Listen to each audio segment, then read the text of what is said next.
Mtazamaji na mfuatiliaji, endelea kusubscribe, kucomment na kushare kila aina ya tukio la kimataifa ambalo unaendelea kulipata hapa. Sasa katika vugu la moja kati ya jambo ambalo ni kubwa kweli kweli ulimwenguni ni pamoja na swala zima la Wayahudi na chuki kwa baadhi ya mataifa. Sasa hili tutalifahamu kiundani zaidi linakuwaje. Wayahudi ni taifa lenye asili ya kipekee kabisa, wakifuatilia imani zao za kidini. Hii ni kufuatia dini ya Kiyahudi. Historia yao ni ndefu na wamekuwa na mahusiano tofauti na jamii mbalimbali tangu nyakati za Biblia. Katika kipindi cha kale, Wayahudi walikuwa mara nyingi wachache na walikuwa wanajulikana kwa imani yao ya kipekee kabisa na maisha ya kiroho tofauti na mataifa mengine. Katika nyakati za awali za Ukristo, Wayahudi walihusishwa na maoni potofu. Wakati wa ukuaji wa dini ya Ukristo, baadhi ya viongozi wa Kikristo walimlaumu Yesu kuwa aliwaua Wayahudi, jambo ambalo liliendelea kuzua chuki dhidi yao. Dhana hii iligeuka kwamba Wayahudi ni wauaji wa Kristo, na haikuwa tu mafundisho ya baadhi ya viongozi wa dini, bali pia ilikuwa ni chanzo cha chuki dhidi ya Wayahudi kwa miongo mingi. Katika maeneo ya Ulaya, Wayahudi walikandamizwa na walidhulumiwa na mataifa yanayotawala, na mara nyingi walilazimika kuishi kwenye jamii za kutengwa ambapo walikuwa hawaruhusiwi kujiunga na jamii kuu. Chuki hii ilikuwa inachochewa na tofauti za kidini na za kijamii pia.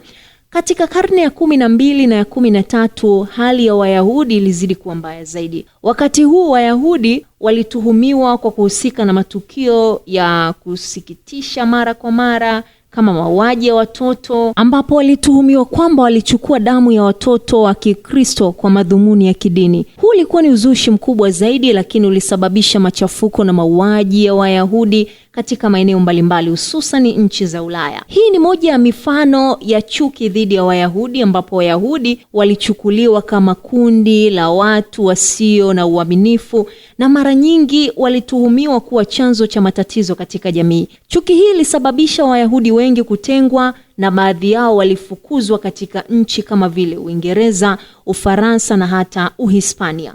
Katika karne ya 19, wakati wa mapinduzi ya viwanda na mabadiliko ya kijamii zaidi, hali ya Wayahudi ilikuwa bado ni ngumu na walikuwa wanakutana na vikwazo katika kupata nafasi za kazi, elimu, mali. Wakati mwingine kutokana na ufanisi wao katika biashara na fedha, walilaumiwa kwamba wanadhibiti uchumi wa dunia, jambo ambalo lilikuza nadharia mbalimbali tofauti. Baadhi ya watu waliona kwamba Wayahudi walikuwa na uwezo wa kutawala na kudhibiti mataifa kwa njia za siri. Kama vile muendelezo wa matukio ya kihistoria, chuki hii ilifikia kilele cha kutisha zaidi wakati wa vita vya pili vya dunia mwaka 1939 hadi mwaka 1945. Hapa ndipo chuki dhidi ya Wayahudi ilifikia kiwango cha kutisha zaidi kilichosababisha mauaji ya mamilioni ya Wayahudi. Huu ulikuwa ni mpango wa kidikteta wa Adolf Hitler na chama chake cha Nazi cha Ujerumani ya Nazi, ambapo Wayahudi walipangwa kutoweka kabisa katika uso wa dunia.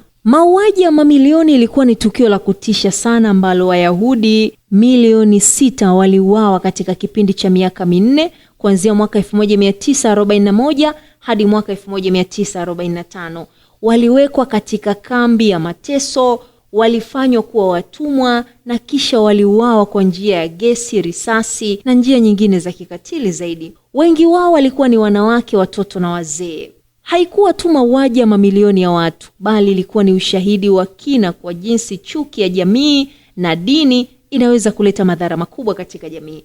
Matokeo ya mauaji ya mamilioni yalizua mapito na ilianzisha harakati kubwa zaidi ya kimataifa ya kutaka kuepuka kutokea kwa matukio kama yale tena. Hali hii ilikuza hitaji la kuunda taifa la Israel kama vile sehemu ya kuwalinda Wayahudi. Hii ni kutokana na chuki na hata mateso yaliyokuwa yanaendelewa. Katika karne ya 20 baada ya vita vya pili vya dunia, Wayahudi walijitahidi kujenga jamii zao na kurudi katika ardhi zao za asili. Uundaji wa taifa la Israel mwaka 1948 ulikuwa hatua kubwa katika kujaribu kutatua changamoto za kisiasa na hata kijamii kwa Wayahudi. Hata hivyo, kuanzishwa kwa taifa kulileta mivutano kati ya Wayahudi na Waislamu. hasa katika muktadha wa mgogoro wa Palestina.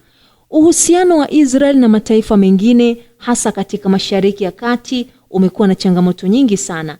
Hii imejenga mazingira ambapo baadhi ya watu duniani, hasa katika nchi za Kiarabu, wanachukia Israel na kwa sehemu wanatumia chuki hii dhidi ya Wayahudi wote. Hii ni hali ambayo inadhihirisha kwamba chuki dhidi ya Wayahudi inahusiana sio tu na masuala ya kidini na kisiasa, bali pia suala la utaifa. Chuki hii na utengefu huu bado ipo katika sehemu mbalimbali duniani, ingawa kwa kiasi kidogo kuliko ilivyokuwa katika karne za nyuma. Baadhi ya watu bado wanaamini katika nadharia potofu kwamba Wayahudi wanadhibiti uchumi, vyombo vya habari na hata siasa za kimataifa.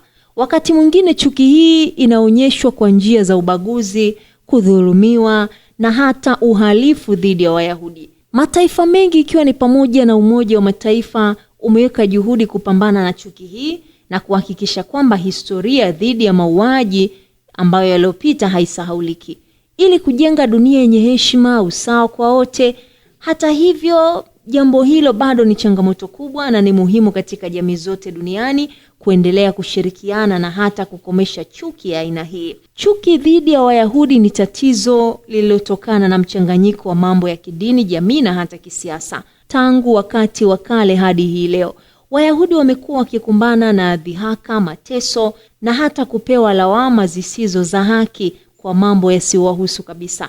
Hata hivyo, ni muhimu kwa dunia yote kuelimika na hata kukumbuka historia hii ili kuhakikisha kwamba matukio ya kutisha kama yaliyotokea hapo awali hayatokei tena, na kwamba jamii za watu wote bila kujali dini na utaifa zinaishi kwa amani na heshima. Na hili likafuatia tamko ambalo limetolewa kutoka kwa waziri wa mambo ya kigeni wa Israeli kwamba Wayahudi wahamie Israel ili kuepuka chuki za baadhi ya mataifa ambayo yanaendelea kuonyesha wazi zaidi na ikiwa inaendelea kuongezeka dhidi ya jamii hiyo.